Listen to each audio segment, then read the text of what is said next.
Here's a great way of turning sweet potato into a delicious showstopper.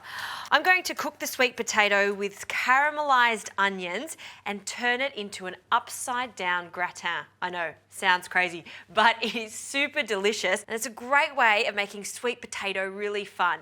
Now for the caramelized onions or the onion jam, you need to cook them down for a long time. I've pre-sliced 2 onions and in a pot I'll add a good amount of butter and a few teaspoons of olive oil. I like to add the olive oil and the butter together at the beginning so the butter doesn't burn. And then once that starts to melt, in go our onions.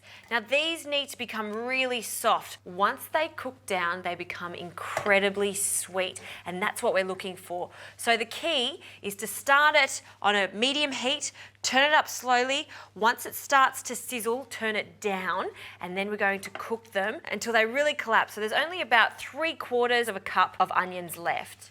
And a good pinch of salt at this stage to really bring out the moisture in the onions and to help them not burn. So we can move on to the sauce element of this. I need to reduce the cream so it's really thick. I don't want the sweet potato to be bathing in the cream. So 300 millilitres of cooking cream, along with some rosemary to flavour the cream, and a few cloves of garlic, they can go in whole, and a few spices, a pinch of nutmeg and a pinch of cayenne. Not too much cayenne, just a slight amount. That's reducing. These onions are looking fantastic, all coated in the butter. So now I'll place the lid on and these are going to steam away. Good idea to put the lid on because it won't burn and they will get softer much faster. While that's happening, let's have a look at the sweet potato. I've used a mandolin. You could also use a food processor to get these really thin pieces. And the thinner it is, the easier it's going to be to assemble the gratin, making sure that we've got nice fine layers so they glue together with our cream. So once the onions are cooked, we can start assembling.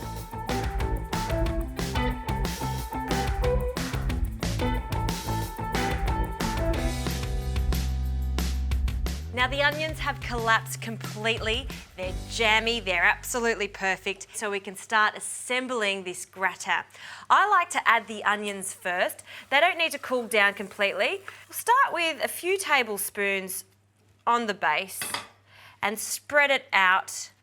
Now my pan is non-stick, so this is fantastic. I don't need to put any more butter whatsoever. So just spread out the onions, a very thin layer. And then we can begin layering the sweet potato.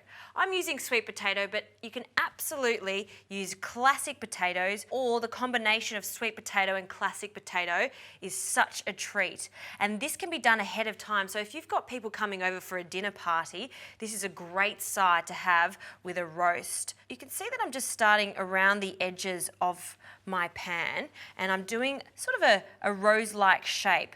This is the bottom, so it does have to look quite pretty when it does come out of the oven. So make sure it looks good, and then we'll do another round of sweet potato. Look how great those colours look.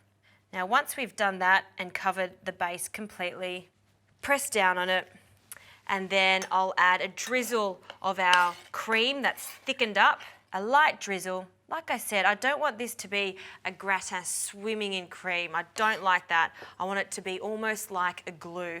So spread it out, being very careful not to move around the sweet potato. Now for some extra glue, Parmesan cheese, a small sprinkle, and then we continue the layers. So sweet potatoes, onions, cheese, and the cream until we've used up all of our sweet potato rounds.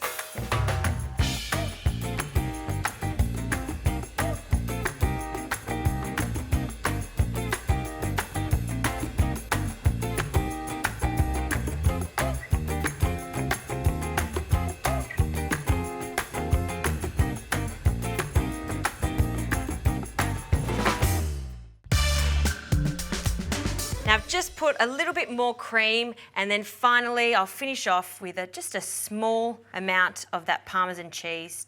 And now we're almost ready to cook it. A piece of baking paper goes on the top. Press down on it, again to compress this as much as possible. And then I'll attach my nifty handle back onto the pan. And what I want to do is just to caramelize the bottom a little bit so it goes golden brown. So when we do turn this out, it'll be a lovely golden color. This will take about 2 to 3 minutes. I'm also going to add another heavy based pan onto the top. Again, this will compress it when it's cooking. Then I'm going to place this in the oven 180 degrees for about 40 minutes and then remove the top and cook it for a further 20 minutes.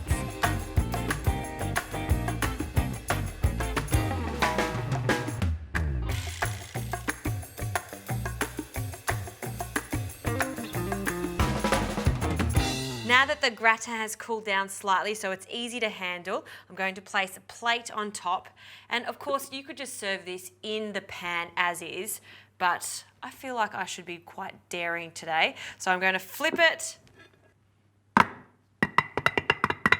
Okay, moment of truth. Lift that off. And it's worked. The most beautiful sweet potato cake I have ever seen, and it just smells spectacular. Now I have chopped quite a lot of chives. I love the addition of it. I think it tastes fantastic with it. Spread it out all over the top. And this is served as a side to many types of meats. One thing I will add is just a little pinch of salt. Because the sweet potato is really sweet, you want it to contrast, so a little salt on the top. That is so delicious and a very different way of making a potato gratin.